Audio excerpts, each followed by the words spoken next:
Hello friends, एके रेसिपीमध्ये तुमचं स्वागत आहे। तर मी आज बनवणार आहे फुलगोबी। मी इथं अर्धा किलो फुलगोबी घेतली आहे।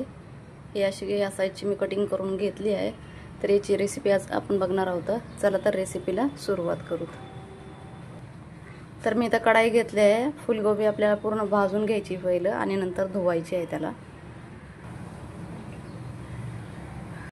फुलगोबी आपल्याला भाजून झाला आहे तर त्याला आपण काढून घेऊता। तर मी तर फुलगोबी स्वच्छ धुवून घेतलाय। आपल्याला परत या कढाईमध्ये घालून घ्यायचा आहे। पूर्ण टाकायचं आहे। तर याचं पूर्ण आपल्याला पाणी आहे ते पूर्ण सुक्क करून घ्यायचं या फुलगोबीला एकदम। त्यानंतर आपल्याला ऑइल घालायचं।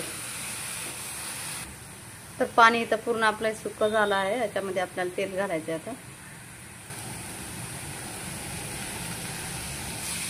याला चांगलं आपल्याला थोडंसं एका लाईट ब्राऊन कलरपर्यंत भाजायचे असतं।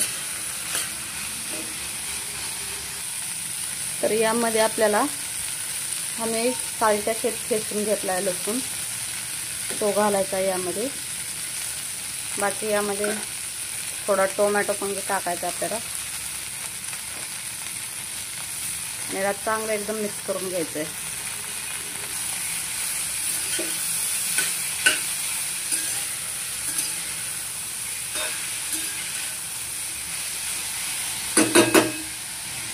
मीडियम फ्लेम वरती आपल्याला 1-2 मिनिटासाठी कव्हर करून ठेवायचे।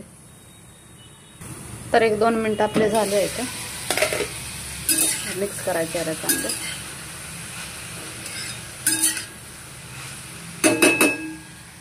यामध्ये मी थोडा काळा जिरा घालणार आहे। तुम्हाला हवा असेल तर आपला नॉर्मल जिरा सुद्धा तुम्ही टाकू शकता। त्यानंतर यामध्ये हिरवी मिरची घालायची, थोडी हळद, चवीपुरतं मीठ, मिक्स करायचं चांगलं। आपल्याला पाणी वगैरे काय घालायचं नाही। लो फ्लेमवरती फक्त फ्राय करायची आपल्याला ही फुलगोबी। 5 ते 7 मिनिटासाठी कव्हर करून ठेवायचं आपल्याला लो फ्लेमवरती। तर आपली इथं भाजी रेडी झाली आहे। यामध्ये आपल्याला थोडीशी कोथिंबीर घालायची, मिक्स करायचं चांगलं।